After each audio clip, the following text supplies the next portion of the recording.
Hey everybody, this is Jeff Fowler with the Apartment Owners Association, and it's great to have you on today. And man, it's tough when your eviction case gets derailed for one reason or another, and we want to help you and head that off before that ever happens to you. And AOA is here. We're in your corner. We want to support you in every way possible, and hopefully this live stream, this Zoom meeting, hopefully we have people entering on Zoom. Um, and if y'all can just save your questions for the end. But yeah, we want to help you at every step of the way. We have a different um, YouTube videos that will help you complete, like the AOA rental agreement. We'll go over other ones, other forms that we have. So just through the year, we're going to be really going through those forms and trying to help you understand how to fill them out so that it's not just a good form, but it's a form that's actually used properly. You know, you can use a hammer in a lot of different ways, but if you use it to hit a nail, then you're really using it well. And so in the same way, we want you to be able to use the forms properly and at least um, be able to exercise the right that you have. You know, it's already pretty sketchy, right? So anyway, next week we will have a live stream about the FICO credit score versus the tenant risk credit score, how those credit scores are weighed and how they come up with those numbers, and maybe how to set the criteria for your own rental property. So we're going to cover that next week. We're also going to cover the San Francisco rental lease agreement. And that's one we updated at the beginning of the year. And then we also made some considerable changes to it. And so if you're in San Francisco, that's one that you'd want to watch for sure. And there's definitely content that we have that is exclusive to members, or maybe we put it on YouTube just at the very beginning, but we pull it off after you got it, just to make it convenient for members to watch. But then we kind of tuck it into just the membership program, so it's only available for you there. So you can look under resources, there's videos, and there's some videos there, and we'll be updating that more and more. And yeah, so this coming Saturday, we have an AOA PAC, that's Political Action Committee, meet up in Palm Springs. We'd love to see you there if you're in that area. We just want to build that network and help connect everybody together. So that's kind of a last second thing, but we have council member Reddy who's going to be there. And anyway, so that would be we'd be really great if you were able to make that one. And so yeah, and then we have the Bay Area Landlording Power Conference coming up on March 26th. And so hopefully you'll make that if you are in Northern California. And of course, April 15th, tax day, we have the $1 Million Trade Show. And we hope to see you there. There's going to be over 150 vendors at least. And normally we get maybe like 5,000, anyway, we get tons of people that sign up for that and go to that. So that should be great. So you'll meet vendors, lots of different seminars, from taxes to asset protection, different attorneys. I know that our speaker today, he's going to be speaking, and he's got a great seminar plan. So you'll want to check that out. Hopefully he can just mention that as we get started. And anyway, so if you're watching, maybe you're watching for the first time, you're watching from AOAUSA.com. This will be recorded, and you'll have access to it later. But you can always subscribe to YouTube and hit the notification bell so that things come up when we're active here. And we're active just about every week. So before we get started, we have S&S Law Group. They have, I believe, all, if not, or at least gobs of 5-star reviews on Google and Yelp. They focus on real estate litigation and business law. And so our special guest today is the co-founder and partner at S&S Law Group. And before earning his doctorate and co-creating SNS Law Group, he had found a passion for real estate management and development, and he's managed over 100 million in assets for his clients. And so he's got a unique background. And anyway, so would like to introduce you to attorney Bijan Shakibku. And man, I'll let you take it away for us. Thank you so much. Thank you, Jeff, and thank you for having me. It is always a pleasure to be on your platform and to inform all of your members on LA and the new laws and how it feels like being an attorney who does evictions in the city of LA and working with clients who have owned properties in LA to get them to the goals that they need, whether if it's through an eviction action or any civil matters between landlords or tenants. So I'm going to go ahead and share my screen over here. Uh, Start the presentation.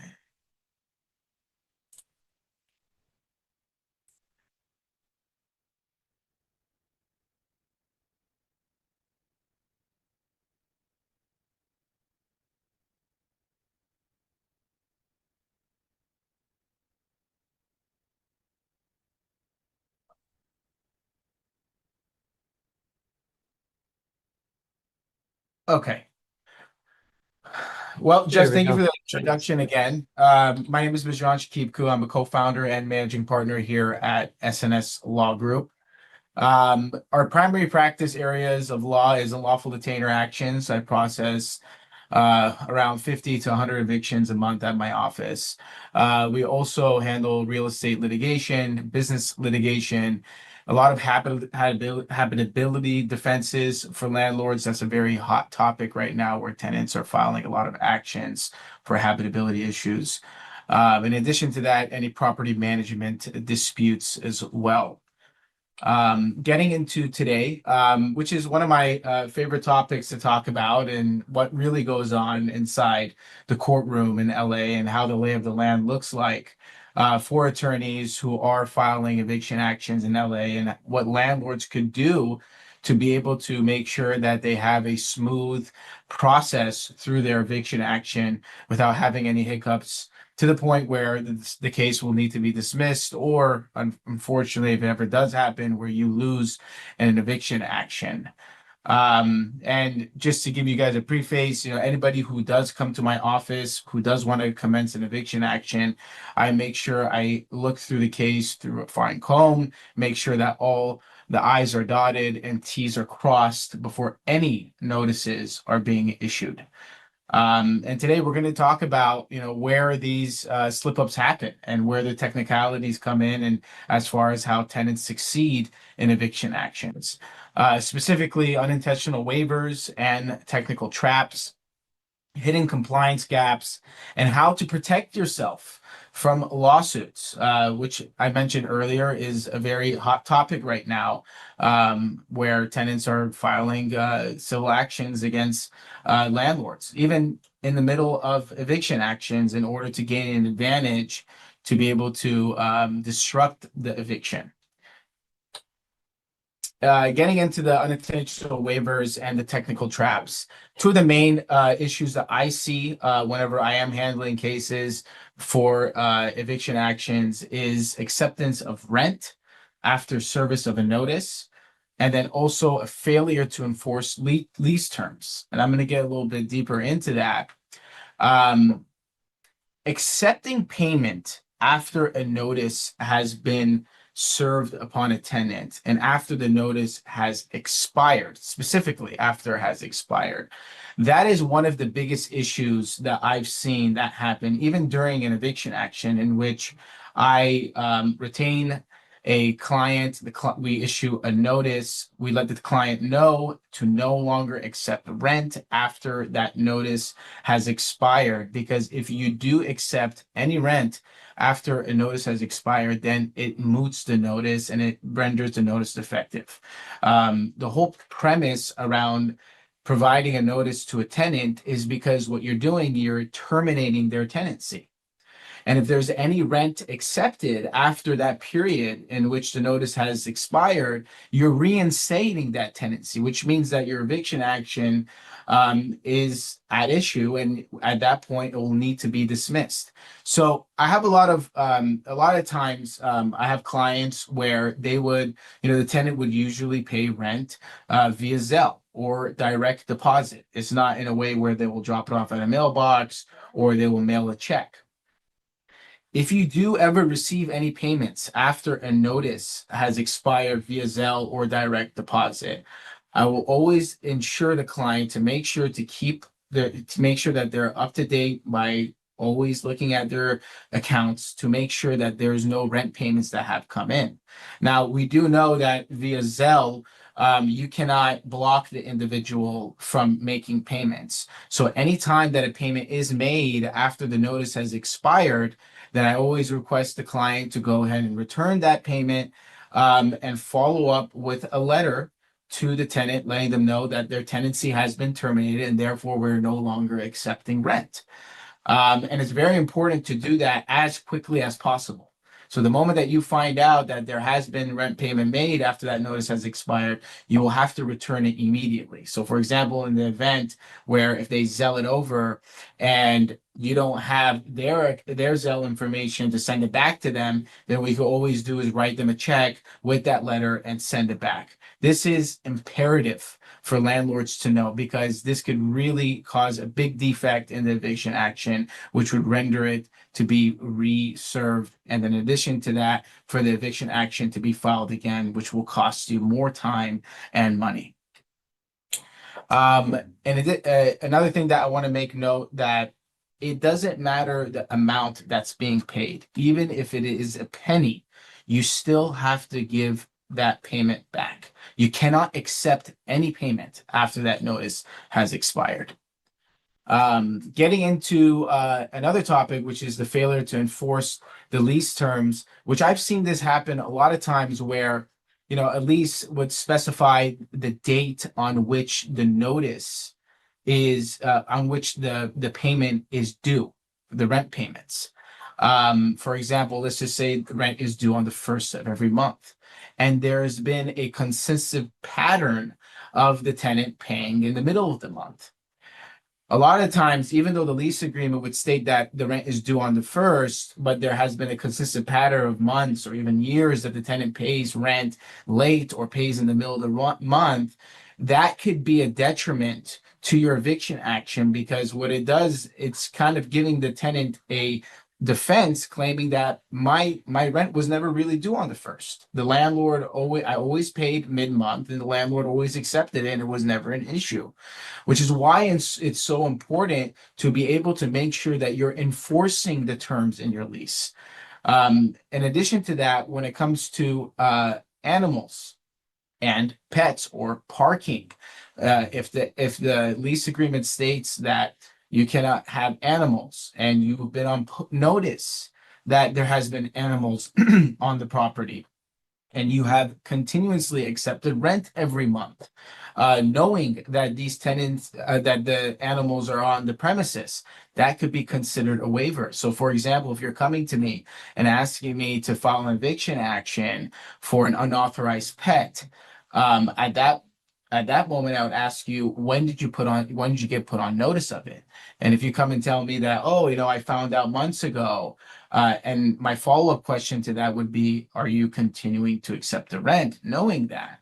And if they say yes, then I have to go through even more hurdles to be able to establish as to whether or not this is considered a waiver or not.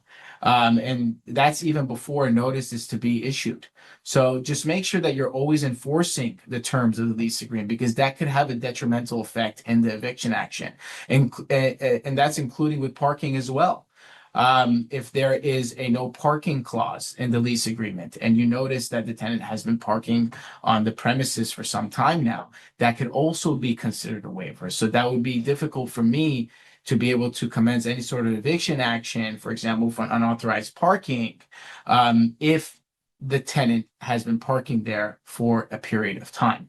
So again, if you have a property management company that is managing your property, or if you are an owner and a manager, I would really enforce the terms of the lease agreement. That way you will have a smoother eviction action, because these are the type of defenses that get raised depending on what the basis of the eviction is. Jumping into the hidden compliance gaps. So, if you are a landlord in the city of Los Angeles, I'm sure that you have heard of rent control properties. I'm sure that you have heard of the Just Cause ordinance. There's specific requirements under the local municipal code that need to be met for landlords, and specific duties that they have for their rental properties. One of the biggest things that I've seen is when a landlord is a new owner and they just purchased a property and they have never issued a notice of change of ownership to the tenant. Those are one of the biggest defenses that I've seen for non-payment of rent actions. And that is the reason, because, and I'll get deeper into that, but the main reason is because the tenant is going to make a defense claiming that I don't know who the owner is. I don't know where I'm supposed to pay the rent to. I don't know how I'm supposed to pay the rent. So these are all defenses that they could raise. And if you don't have proper documentation to show that this notice of change of ownership or even management was provided to the tenant, then that could be at issue for your eviction action. And that's one of the things that my office makes sure that we look through before even issuing any notices, to make sure that we don't fall into any of these traps or hiccups. In addition to that, in the city of Los Angeles, there's requirements to register your property. Doesn't matter whether if it's a rent control property or if it's a just cause ordinance property. You have a requirement to register it. So all the properties need to be registered with the city of Los Angeles. The posting of certificates and specific notices, which I'll get into, have to be satisfied. And in addition to that, the tenant's right to counsel notice also needs to be posted on the property, and I'll show you examples of that further down the presentation. And another thing that I've seen where landlords would go ahead and draft their own notices, and they will not take into consideration, if it's for a non-payment of rent, the threshold, the fair market threshold amount. They don't include the number of bedrooms in the notice. They don't include the service date on the notice. And they also do not file it with Los Angeles Housing Department. And these are all requirements that need to be met. And I've seen defenses get raised up and down the court system with these type of eviction actions. So it is imperative to make sure that all of these are satisfied. I'm going to go a little bit deeper into these specific requirements.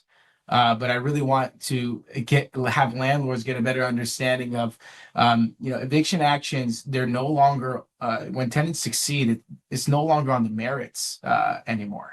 It's all on technicalities. So even if you have a slam dunk case and it's very clear and cut that the tenant has either violated a clause in the breach in the lease agreement, or they didn't pay their rent, if these specific requirements are not met, then unfortunately, your eviction action is defective. So this is why it's becoming harder and harder to be a landlord. But as long as you stay educated and you're on top of the local laws, you will be able to have a successful eviction action.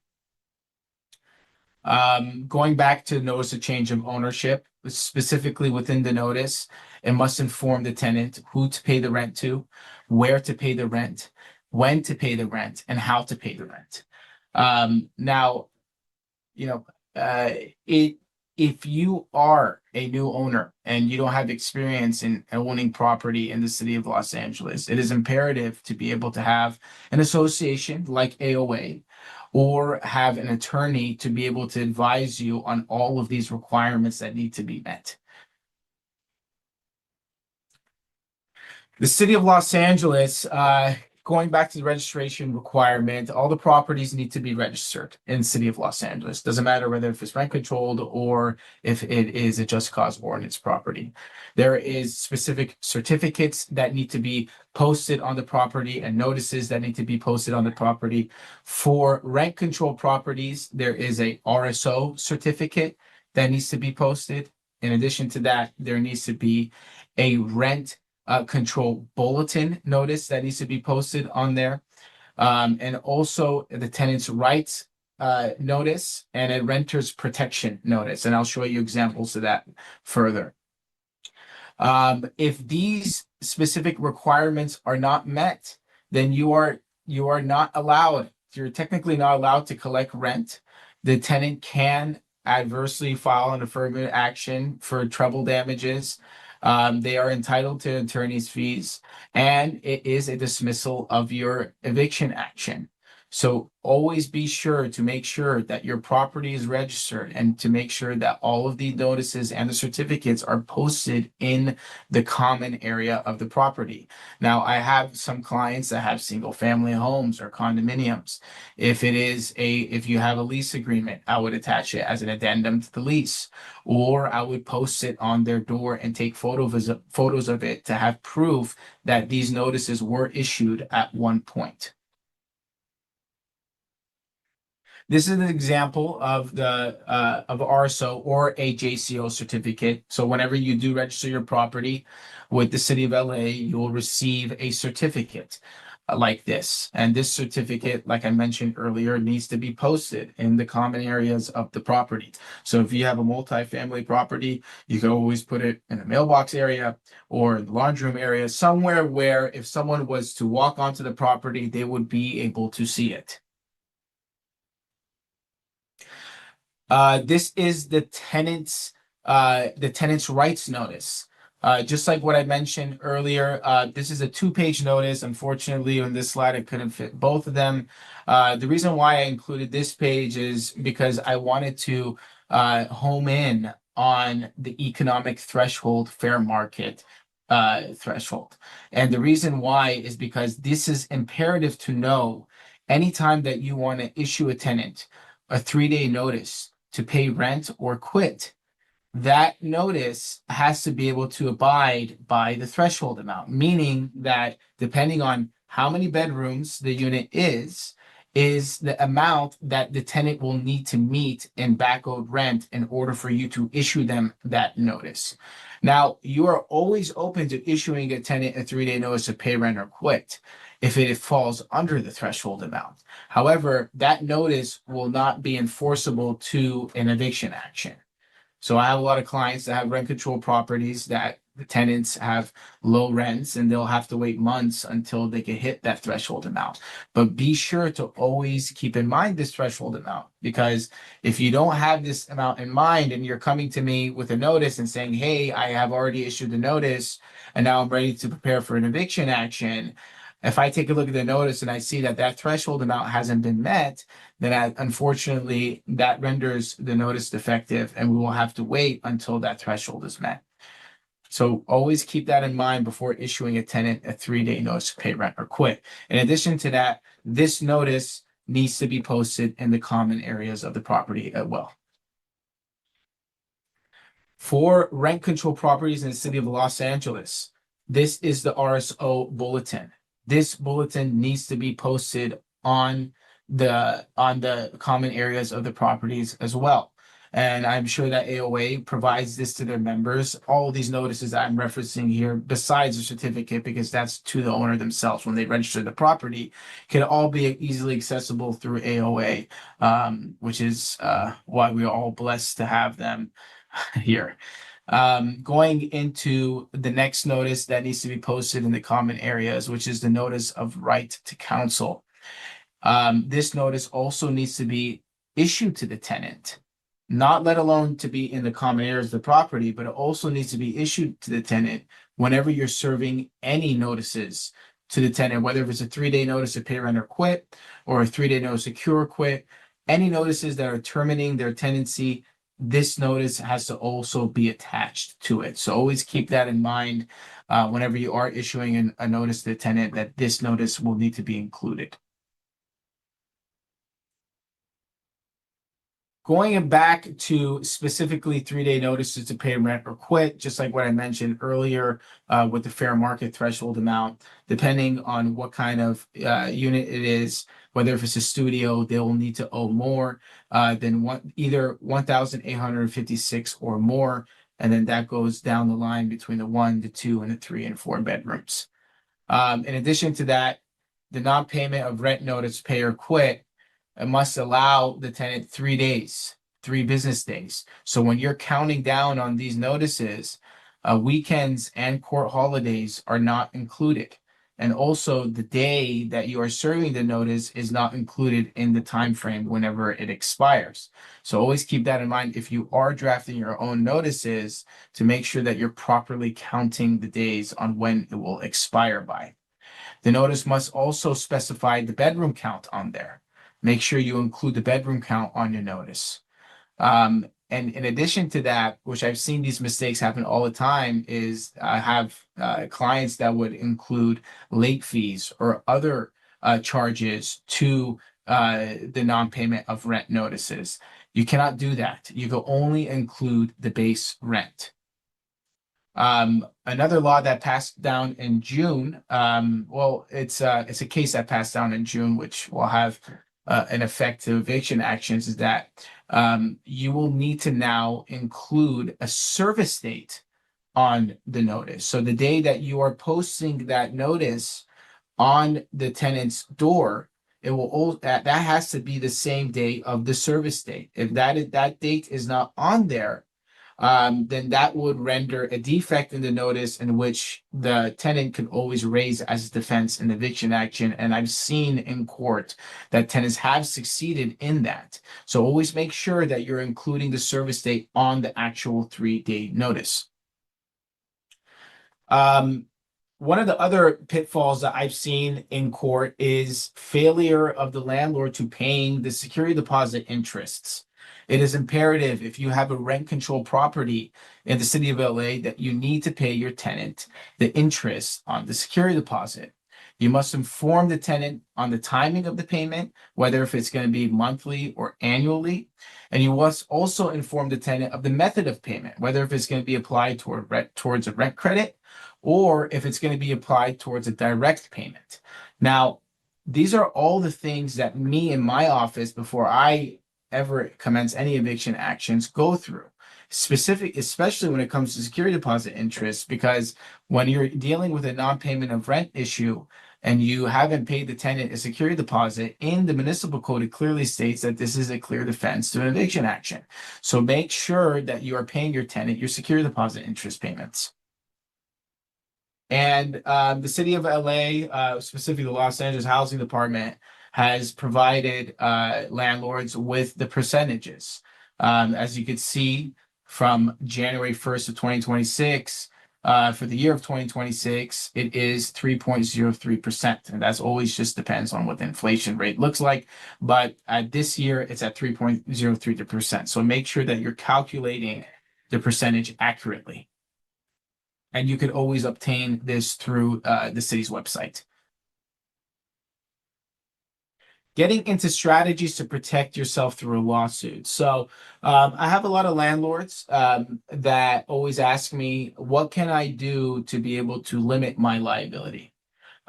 If you own a property, specifically, or if it's a rental property, I would always recommend landlords to never have the property under their individual name. You always want to create a barrier between you personally and any actions that are coming down the line, God forbid, if you ever were to be sued. And that's why I always recommend my clients to either have some sort of a LLC, a corporation, or even put the property in a trust. Because as an attorney, if you are filing any lawsuits, they're going to have to first penetrate through, if they can, either that trust or through that LLC in order to get it to hold you personally liable. So I always recommend having my clients to have their property in some sort of a corporation or a LLC or a trust in order to just limit their liability in the event if an action comes down the line. In addition to that, going into lease agreements, it is always imperative to be clear with the lease covenants. So anytime that an AOA has a fantastic lease, I actually just did a webinar a couple weeks ago with Jeff. We went through the leases together with the members and how to fill it out. It's a great lease, and I always recommend using that lease if you do have a rental property for your tenants. Um, another thing where I've seen and I've done for my clients for the leases that I've personally drafted is I will include a limitation as to how long of a period the tenant has to raise a claim against the landlord. So I've seen a lot of times where tenants will vacate the property a couple years down the line, 1 or 2 years down the line, the tenant will file an action against them, whether if it's for unauthorized rent increase or for habitability issues. It's always imperative to make sure that you could include a limitation on how long the tenant has to be able to sue you. Now, there is no specific date range as far as what that period would be. Out of a rule of thumb, for example, if I was to do it myself, I would try to limit it anywhere between a year to 6 months. 6 months is a little bit aggressive because at the end of the day, it is at the court's discretion. But if you could have it at that year where the tenant will be able to raise a claim, I've litigated that in court myself, and I have been successful to be able to toss out cases for my clients because of that specific clause. So if you are drafting your own lease agreements or you have an attorney do it, you could always include that clause on there. For LA RSO property, it is imperative to make sure that the property is registered. That is a lot of the ways where I've seen, even during eviction actions for other associates of mine outside of my office, where they have filed eviction actions and the property was never registered. And in the middle of the action, whoever was representing the tenant filed a affirmative action for failure to registering the property. And what that really means is the landlord was never even supposed to collect rent. So they could come back and claw back on all the rent that they paid and include treble damages in the event that the property is not registered. So just make sure your property is compliant. That would really limit your liability from any lawsuits coming down the line, and make sure that it is registered. In addition to that, what I spoke about earlier is posting and service and the service of the notice. So just make sure that you properly serve and you properly post the required notices, and just like the ones that I spoke about earlier. And a hot topic is the habitability cases. These are running up down the pipeline. I am defending many of them at my office, and unfortunately, there are tenant attorneys out there that put landlords in a very difficult position to be able to A, hire an attorney where they're going to have to spend money out of pocket, or B, push it to their insurance carrier if the landlord does have insurance on the property to be able to pick up the claim. And if they even do pick up the claim, because there are, for example, there's a lot of mold exclusions in insurance policies for property in which the insurance company will not cover. And tenant attorneys, they know that. And they deliberately put the landlord in a stringent position to be able to not allow them to be able to put them in a position to either pay the tenant out or to pay whatever they're demanding. And even if you do tender it to your insurance company, as you know, right now in Los Angeles is difficult, or even the state of California is difficult to even obtain property insurance, and let alone the premiums or how high the premiums are. So if you do have to tender with your insurance company, there is always a chance where your premiums will go up or your policy will get canceled, or they'll issue a non-renewal, which I've seen happen all the time. So it's imperative to make sure that you are upkeeping your property. If there are any tenants that are making complaints about gas, plumbing, water, heating, electrical issues, or lighting, make sure that you're addressing the issue and you're properly documenting it. Documentation is one of the most important things. Anytime that a landlord or client that comes to me that needs defense on these type of actions, the first thing I ask them for is documentation. Because the tenant is going to raise a bunch of claims, and we need to be able to properly negate that, whether if that's proof of photos of the repairs being done or anything in writing. So it's always beneficial to keep the communications in writing between you and your tenant. Therefore, there's a paper trail to be able to address whether if there was even a breach in the warranty of habitability, and whether if you did fail to cure the issue timely. So just be on the lookout for that. Upkeeping is very important, especially in the city of LA, due to the fact that the tenants have so many protections. And if anyone has gone through an eviction action before or has been through litigation before, it is not fun. It is costly, and it will cause a lot of stress. So it's always easier to be able to prevent that by making sure that you are on top of all of these requirements and everything that I've spoke about today in the presentation. So that is, there's another thing that I want to mention. If you have gone through an eviction action, if you've never gone through an eviction action, the court system, specifically in the city of LA, majority of the pool of tenants, of the pool of jury are tenants. So if cases need to go to a jury trial, the chances of a owner, depending on who's litigating the case, the chances of owner who the jury pool is going to be most predominantly tenant based. So you need to take that into consideration when you're if you do need to file an eviction action, that you really have all your ducks in order. Because if there is one slip up, that could cause a huge detriment to the case, which at the end of the day will cost tons of money and time. And that concludes my presentation. All right, great. Well, thank you so much. There's definitely a bunch of questions, and I think, yeah, so we'll get to those. And everybody that's on the Zoom, what I'd like you to do is raise your hand there, the way that Yuri has raised his hand, and then we'll ask you to unmute. Yeah, okay. Good point. Good point, Elizabeth. What I mean by raise your hand is at the bottom of the screen, there's a little icon of a hand, and so press on that so that the little computer hand shows up there, and then we'll ask you to unmute and just work through the questions. And so we'll prioritize that. It's just a lot more, it's just a lot easier to talk through the stuff and yeah, thank you. To talk through the stuff live like that as opposed to just the chat. And again, no legal advice. This is just, we're answering things in general. A lot of people were asking before we even get started. A lot of people were asking just what's LA County requirement versus LA City? Like, are all the LA City requirements the same for LA County?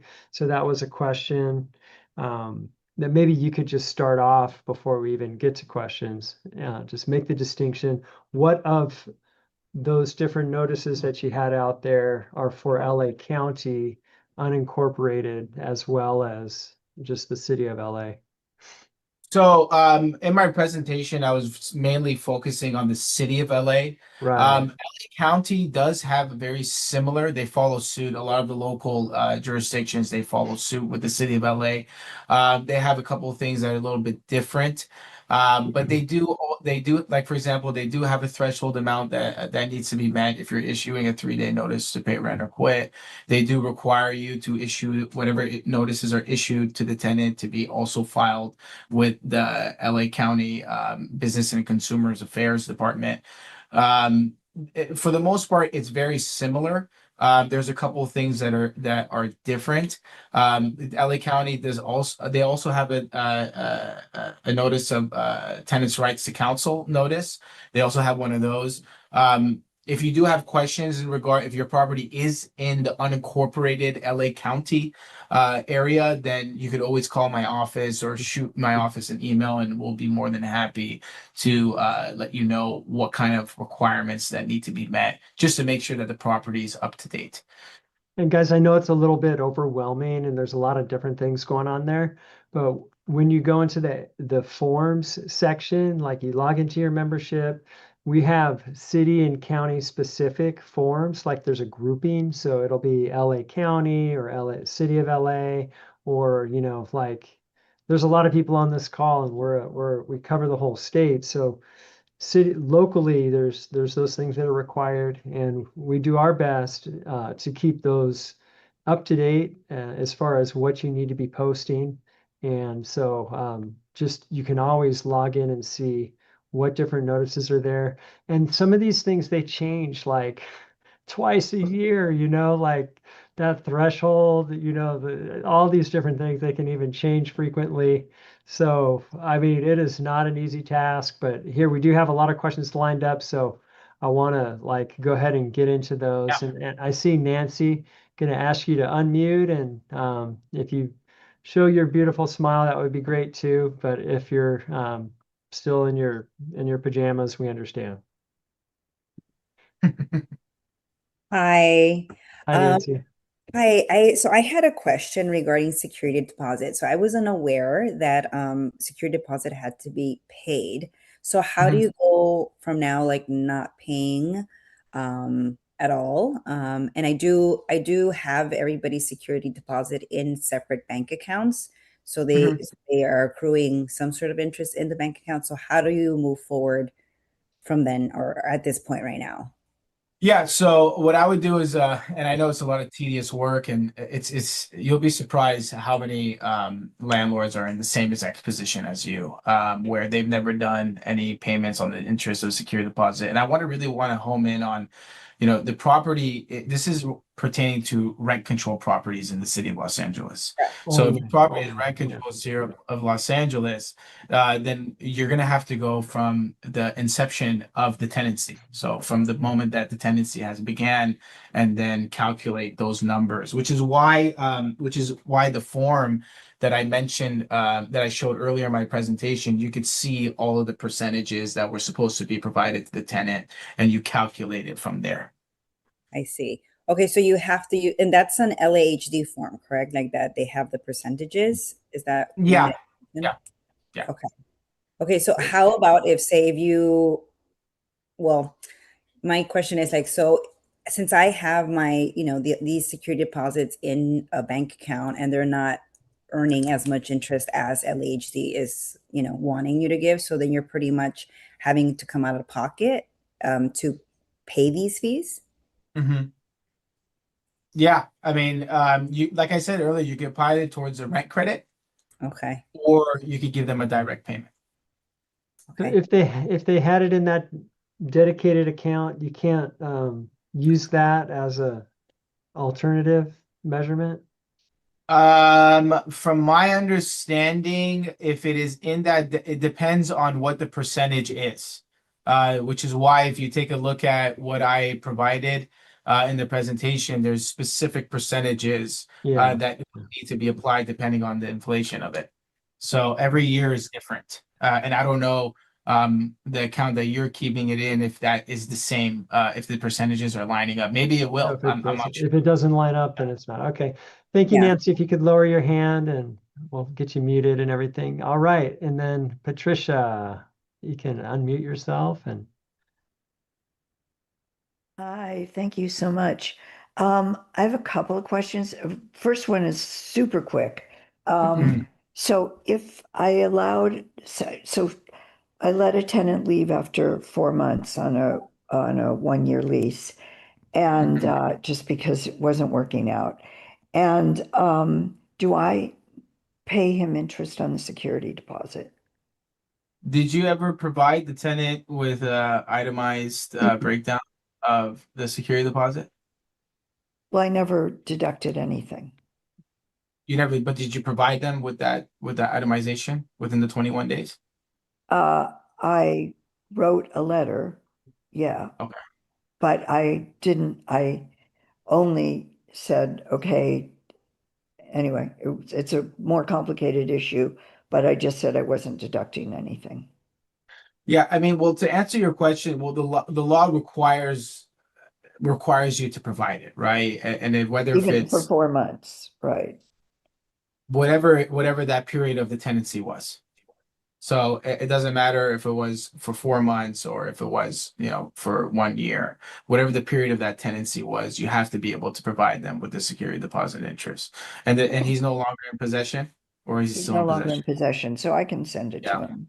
And it's within Yeah. 21 days for the security deposit as well?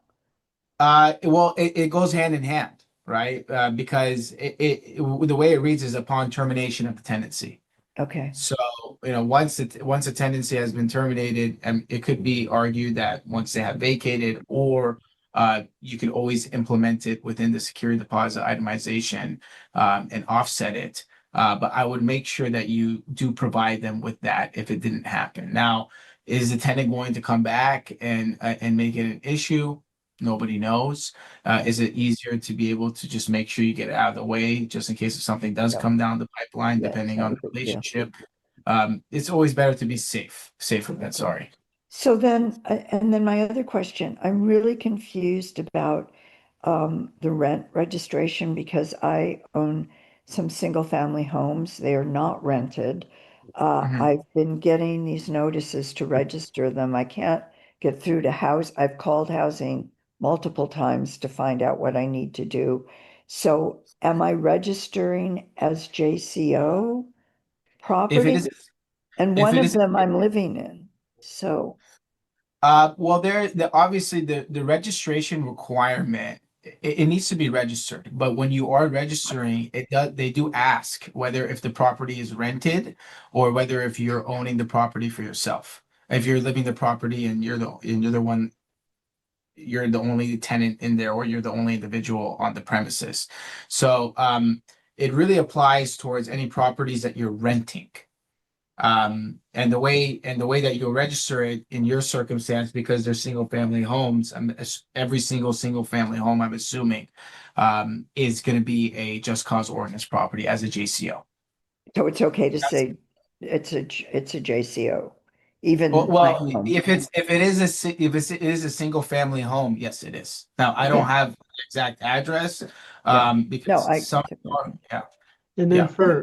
for herself, for her own house that she's never ever going to rent out, never been rented out, Well, she it can had been apply. rented out, but Oh, it has. probably more than 10 years ago.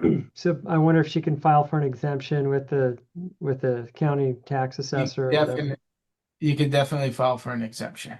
Yeah, Yeah. So if Okay. I you're, would. And Great. if it's, I'm sorry, I have one more. If they sent me one on a commercial property, so hmm. and I've been trying to reach them about that. I would look into because some commercial properties, it's interesting.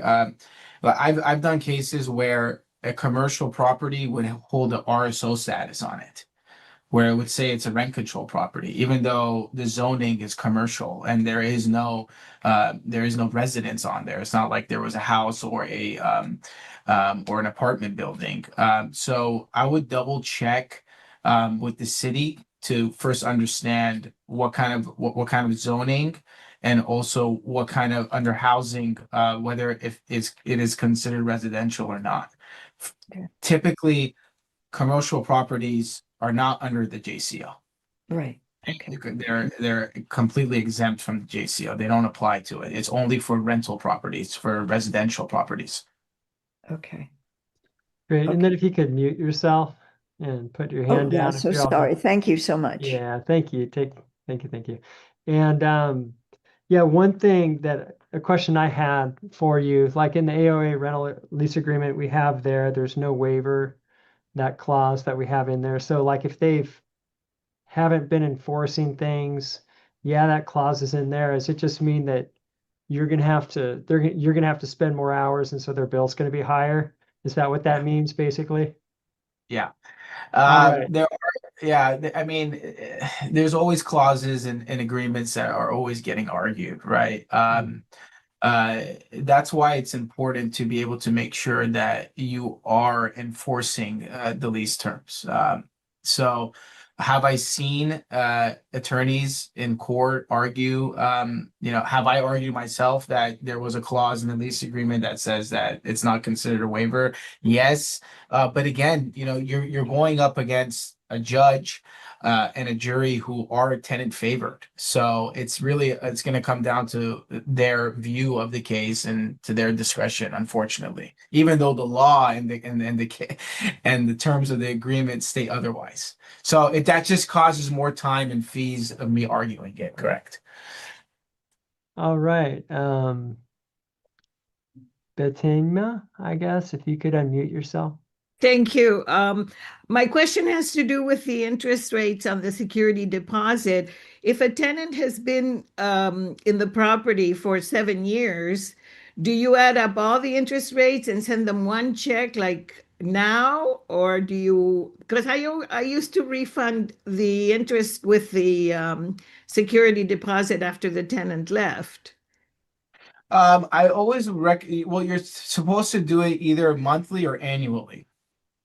Okay. So in your circumstance, I would do it, as soon as possible, because what's going to happen, God forbid, if you have to get into a position where you have to file an eviction action against the tenant, then we have to go through this hurdle of getting this payments done before even commencing the eviction action. So I would say do it sooner than later.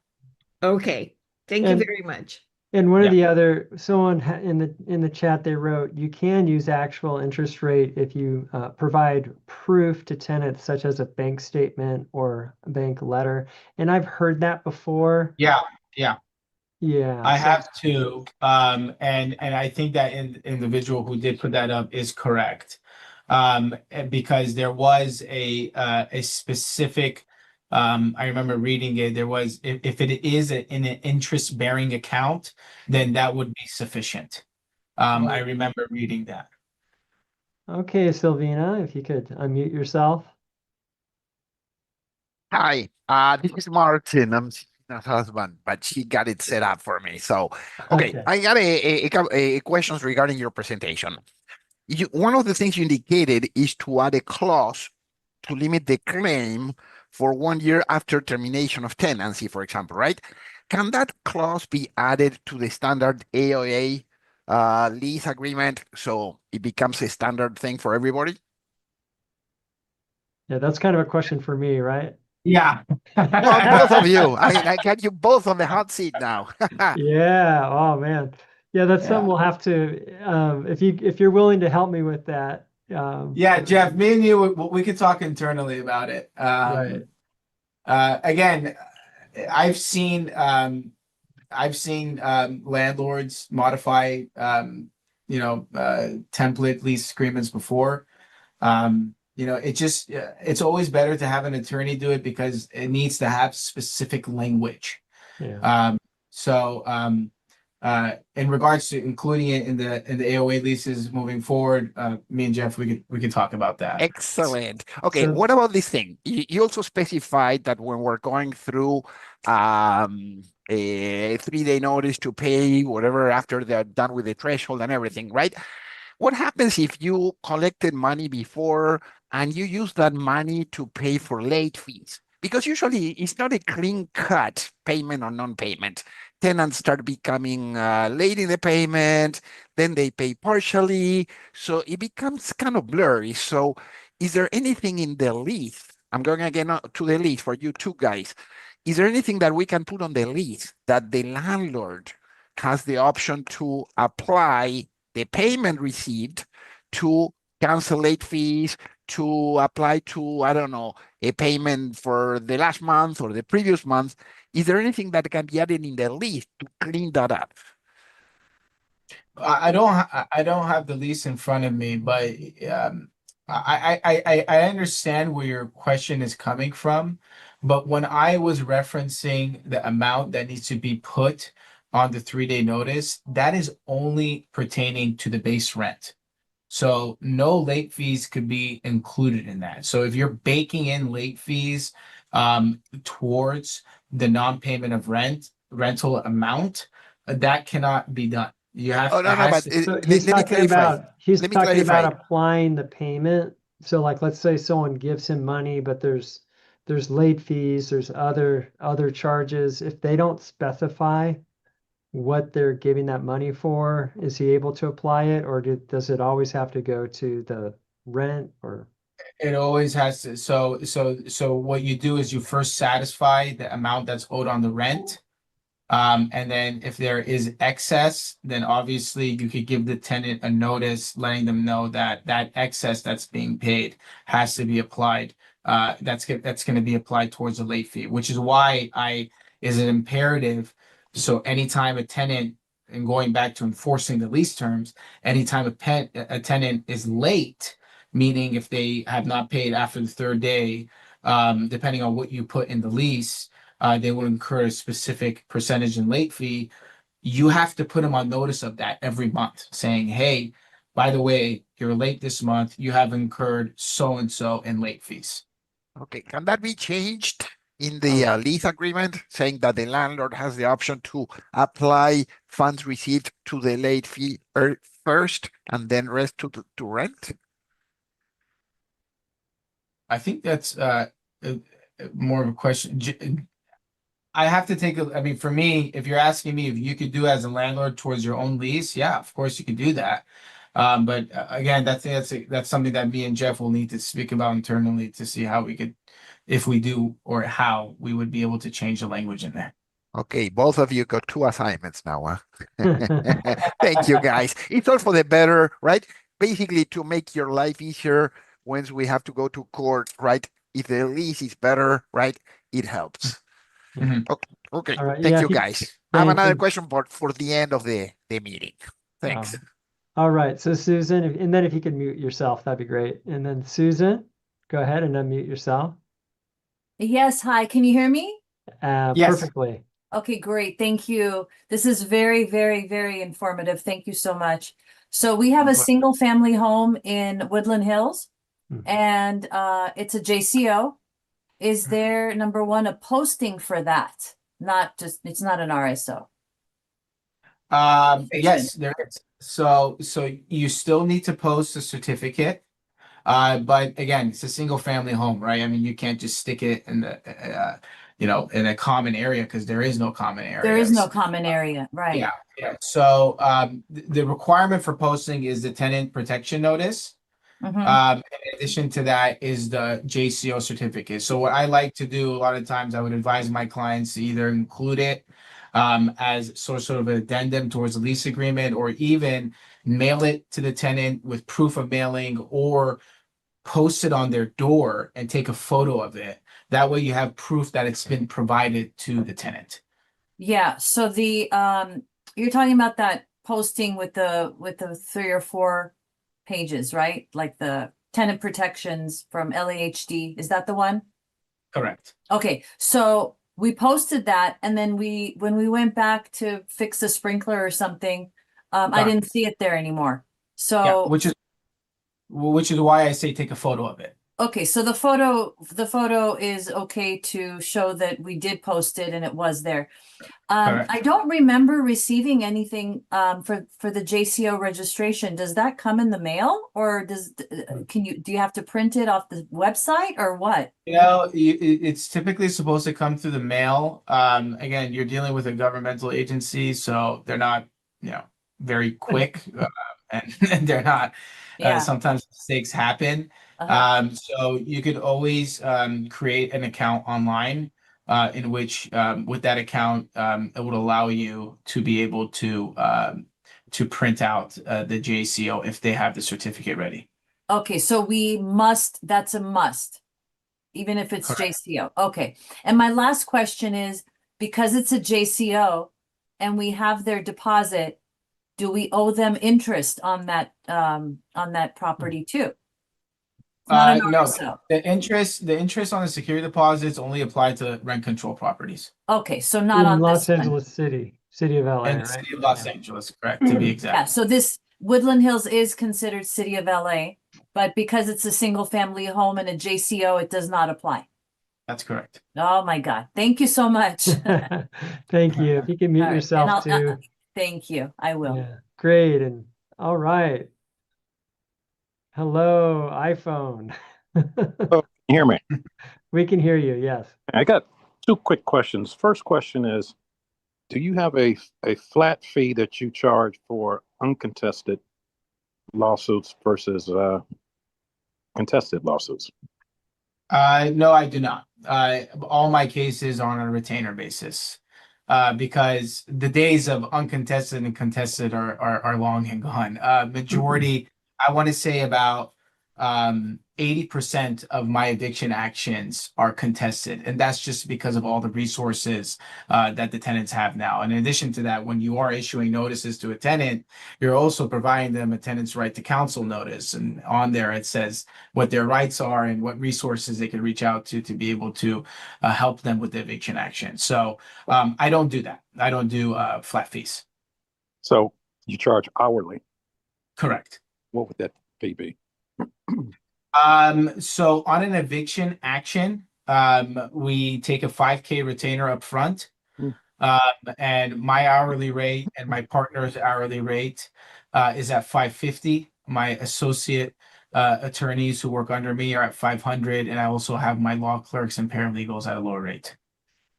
So let me just ask you, what would be the average cost for a contested lawsuit? That's a very good question, and it really depends on how much of a pushback. And I'm actually happy that all the viewers are listening to this, because it really comes down to how much of a fight the tenant is going to put up. So if they're gonna force my hand to propound discovery, and they start filing frivolous motions that I have to appear in court for, these all add up. So I'll be lying to you if I was to give you a number. Okay, let me ask you this. Regarding change of ownership, I own a few properties in the city of LA, but one particular property I did not own, but I was the management company for my mom. So on that first line on the rental agreement, it had my name and it had my mom's name. And then later in the agreement, it had me as my management company managed the property. Okay. So fast forward, my mom died a couple of years ago. So I had to change documentation to indicate that I am the new owner of the property. My question is this. The management company hasn't changed. It's still managed by me. However, I am solely the owner of the property now. Do I need to give them notice of that or no? No, so long as you have documentation to show that you are the management company at that time, then you're fine. Okay. All right. Thanks a lot. Do appreciate it. So you wouldn't need a change of ownership, huh, on that? You would need, no, because the management hasn't changed. So the ownership has, but if the payments are still going to the same individual, and the tenant knows of that, and there has been documentation to show that the tenant acknowledges it, then that's sufficient. Hey, I want to respect your time and everything. We're just a little past 11 here, or 1 o'clock, I mean. Do you have any more time, or are you up against another meeting? We could go for like another 10 minutes. Okay, so we'll take a few more questions, and Elizabeth, if you could. Someone just put in the comments they saw, do I have experience with BOSTA? Yeah, I have a lot of experience with BOSTA. I have experience with the Eviction Defense Network, any nonprofit organization I've gone against, Betsedic, you name it. So yes, I have experience with all these nonprofit organizations. Hey, do you want to just pick one or two from the chat? I mean, you see the chat there as well, so maybe you want to pick one or two. Okay, I see here now. If there's nothing that's standing out, we can go to Elizabeth too. Either way. I actually like to hear. So I Yeah, mean, I do rather too. than answering that way, I like to have that one-on-one communicate. So whoever you want to bring on next, it'll be. Yeah. Hey, Hi, hi Elizabeth. there. Can you hear me? Yeah. Oh, thank you. Um, I have a situation right now. The property is located in city of Los Angeles. It's in Canoga Park, so city of Los Angeles, and total three tenants: father, wife, husband, wife, and the son. The son is 27, 28 years old. The husband and wife suddenly out of the country. There's no way to contact them. Mhm.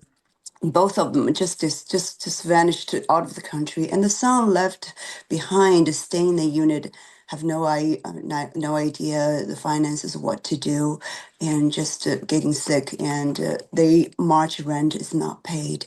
So at this situation, I you know try to work with them with this son, and have them just refund everything back to him, and didn't even pay much rent. I was going to refund the deposit all back to them and then just have them move out, but he stopped corresponding, stopped response back to me, communication at all, just cut off all the communication right now. So it's extremely difficult how to proceed with such a situation. I just Yeah, want I mean, to. I would at the end of the day, you need to be able to obtain legal possession, right? And Um, the way of doing that, unfortunately, is going to be through an eviction action. So the first thing that I would do in this circumstance is hit him with a 3-day notice to pay rent or quit. Mhm. mm. So I guess that's since the rent is below 26, 25, therefore I guess I have to wait until beginning of April to start action, I assume. Yeah, yes, that's correct. Okay. And just make sure you have all your notices posted, and if you could see the house, make sure that there's no habitability issues, just kind of like get all your ducks lined up there. And Yeah, Jeff, I yeah, know I can't even access to the place, and it just there's a little yard there I couldn't get through, so it's just I don't have keys to inside the house, so it is you know with no communication kind of thing. It's very difficult. I mean, I can't sleep at night. I just stuck here a bit.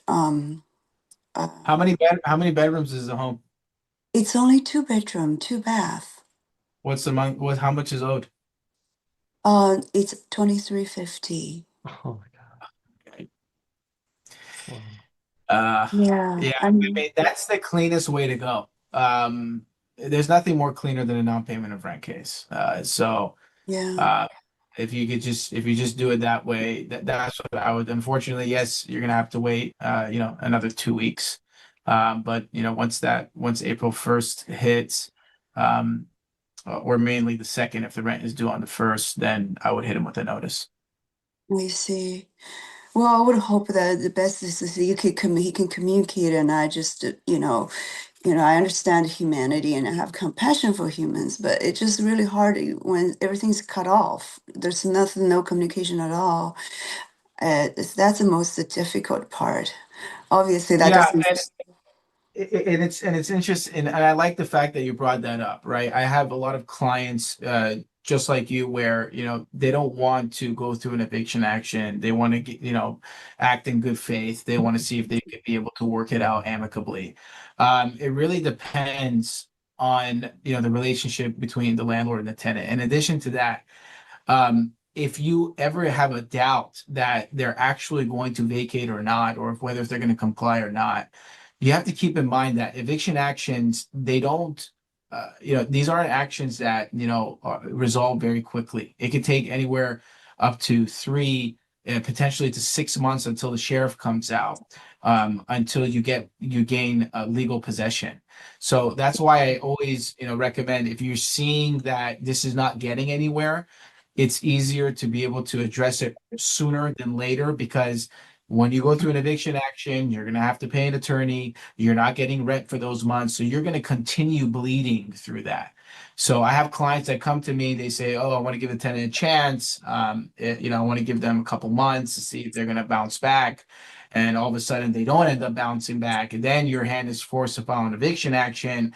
And next thing you know, There's those 3 months that haven't been paid. Then the eviction action, you're not collecting rent. And then on top of all of that, you're paying an attorney. So it's always better to address the issue sooner than later. Yeah. Yeah, And, thank you for that advice.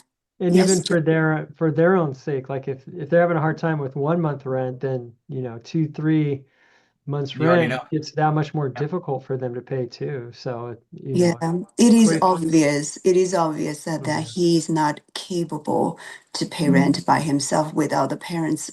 Their Right. parents just vanished. So it's just not out of the country. So yeah, difficult. Yeah, absolutely.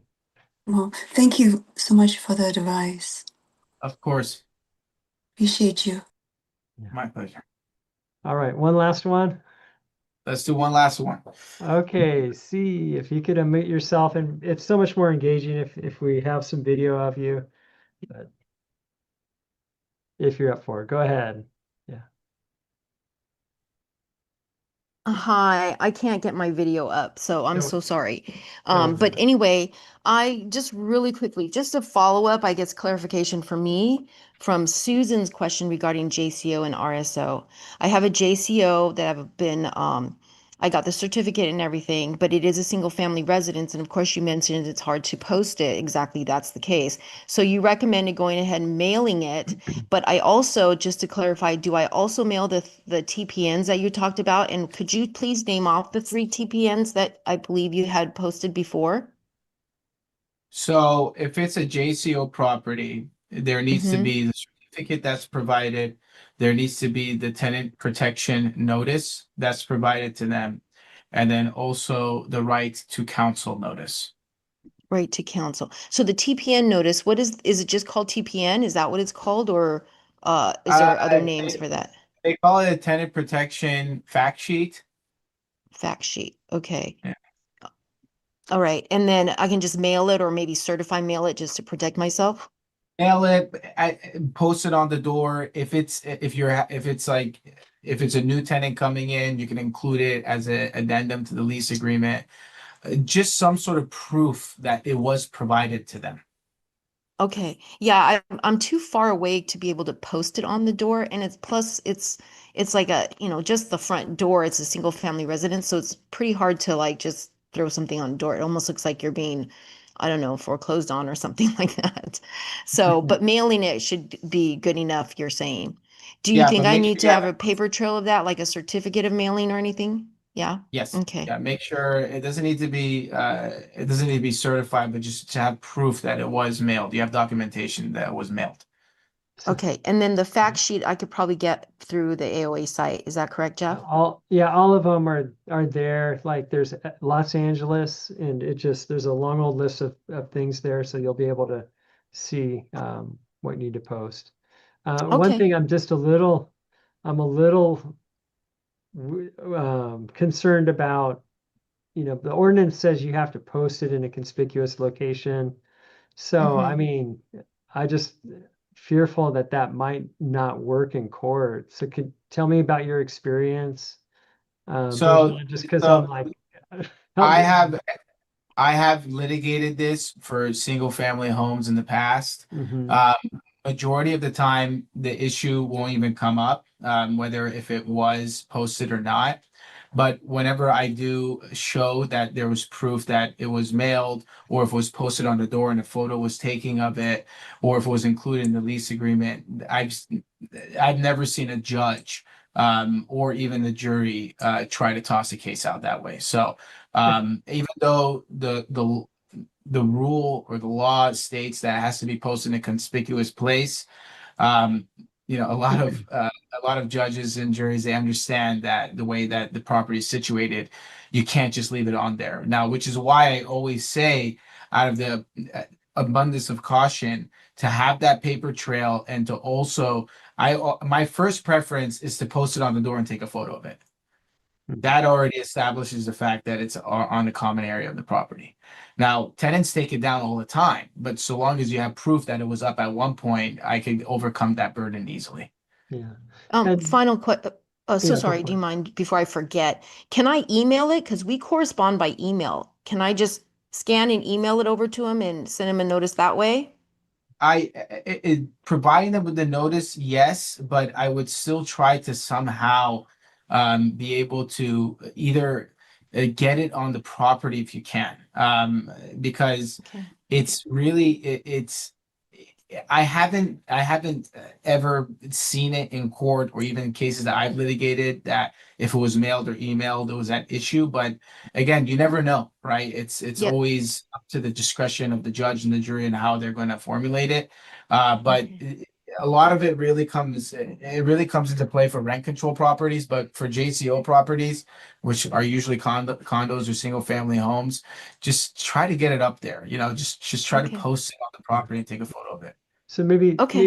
think outside the box. Maybe like if you have a gardener or pool, maybe you can ask Uh-huh. someone else if since you're Okay. not, sounds like maybe you're not even in the state or you're just far away.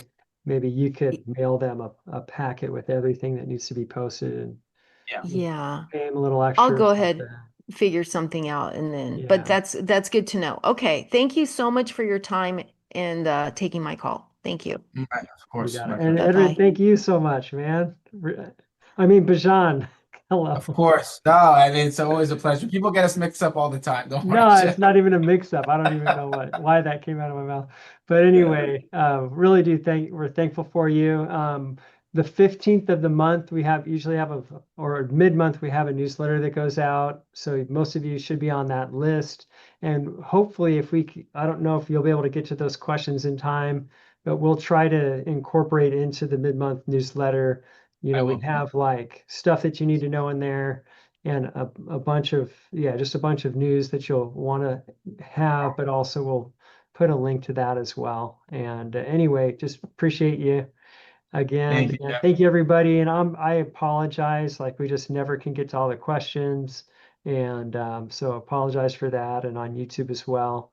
But and again, thank you everybody, and I really hope we can see you April 15th on tax day at the AOA $1 Million Trade Show at the LA Convention Center. We're gonna have a great time and you're just gonna learn so much and get connected with different vendors, contractors that are gonna help you as you're providing housing for others. So again, thank you so much. Thank you, Jeff. I really appreciate it. You got it, man. All right, Have a everybody, take wonderful care. day. Bye. Bye-bye, everybody.